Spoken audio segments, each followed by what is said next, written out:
Passive voice को लेके एक और वीडियो आपके सामने है। अब तक 2 वीडियो बनाए जा चुके हैं। पहला वीडियो और दूसरा वीडियो अगर आपने नहीं देखा है तो डिस्क्रिप्शन में इसका लिंक दिया हुआ है, उनको पहले देखें और उसके बाद इस वीडियो को देखें ताकि कंटिन्यूटी है वो बनी रहे। आज हम बात करने जा रहे हैं महत्वपूर्ण चेंजेज की, जो फ्यूचर टेंस में और फ्यूचर टेंस के साथ दूसरे मॉडल के साथ और गोइंग टू का एक विशेष पैटर्न होता है, उसमें होने वाले चेंजेस पे बातें करने वाले हैं। तो आइए चलते हैं बोर्ड की ओर, देखते हैं। सबसे पहले हम बात करेंगे फ्यूचर इंडेफिनिट टेंस। इसकी पहचान में हमें पाते हैं शैल, विल और उनके साथ वर्ब की फर्स्ट फॉर्म होती है। जब इस कंस्ट्रक्शन को हम पैसिव वॉइस में कन्वर्ट करते हैं तो शैल सब्जेक्ट के हिसाब से, विल में से कोई एक, और यहाँ आएगा बी और वर्ब की थर्ड फॉर्म। ये पैसिव में थर्ड फॉर्म ही होती है, वर्ब की थर्ड फॉर्म। इस फॉर्मेशन से हम आगे सेंटेंसेस को चेंज करने वाले हैं। सेकंड, कुछ इस तरह के सेंटेंसेस भी हमें मिलते हैं। शैल, शैल के बाद या विल और बी वर्ब की आईएनजी फॉर्म। इस तरह के जो सेंटेंसेस जो होते हैं उनकी पैसिव बनाते वक्त नो चेंज होते हैं, ऐसे वाले बदले ही नहीं जाते, नो चेंजेस। थर्ड जो फॉर्मेशन है हमारे सामने वो शैल, विल, हैव और वर्ब की थर्ड फॉर्म के साथ होते हैं। ये सेंटेंस फ्यूचर परफेक्ट टेंस में होते हैं।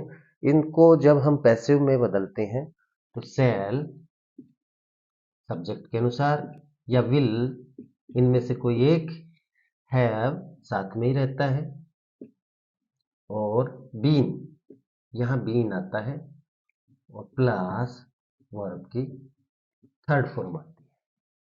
अगला जो है वो शैल, विल, हैव, बीन और वर्ब में आईएनजी।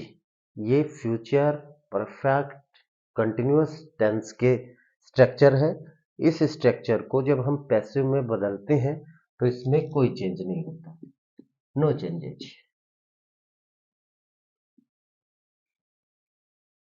इसके बाद में टेंसों के बाद में हम सीधे चलते हैं मॉडल की।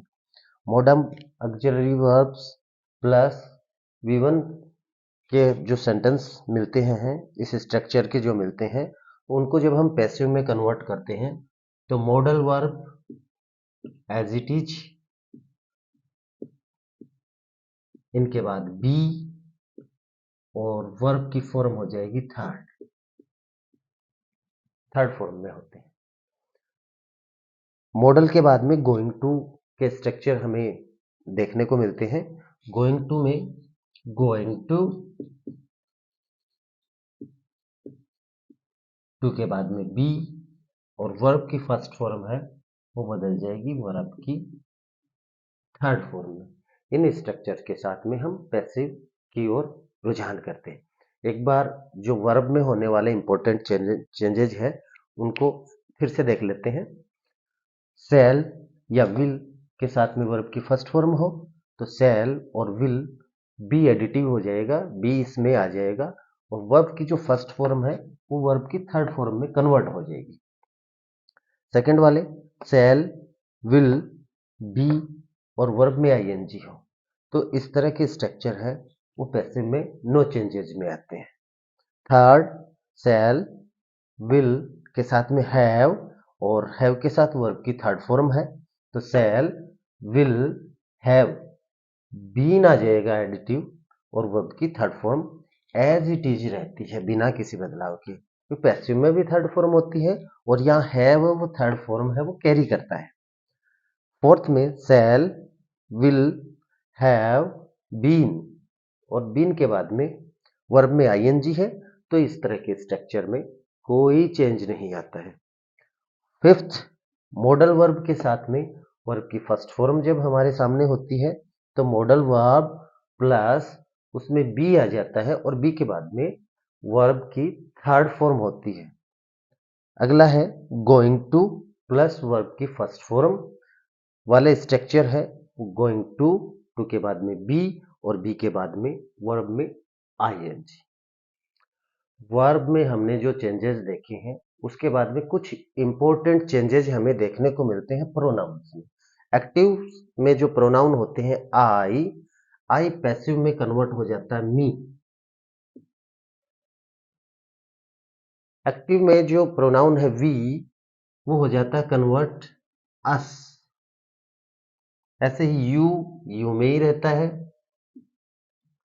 ही कन्वर्ट होता है हिम में। और सी को बदला जाता है हर।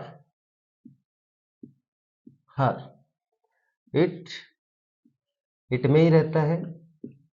और दे चेंज हो जाता है देम में। ये कुछ महत्वपूर्ण चेंजेस थे जिनको आपको याद करने हैं ताकि हम पैसिव बनाते समय सहजता महसूस करें, आसानी महसूस कर पाए। कुछ चेंजेस प्रोनाउंस में है।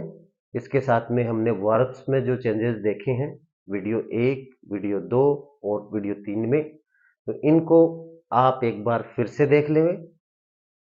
अब हम कुछ एग्जाम्पल की ओर चलते हैं और नए नए वाक्य बनाते हैं, जिससे एक्टिव से पैसिव में बदलने का प्रयास करते हैं, अभ्यास करते हैं। आप जितने अभ्यास करेंगे उतना बेहतर सीख पाएंगे, उतनी समझ आपकी अच्छी बन पाएगी।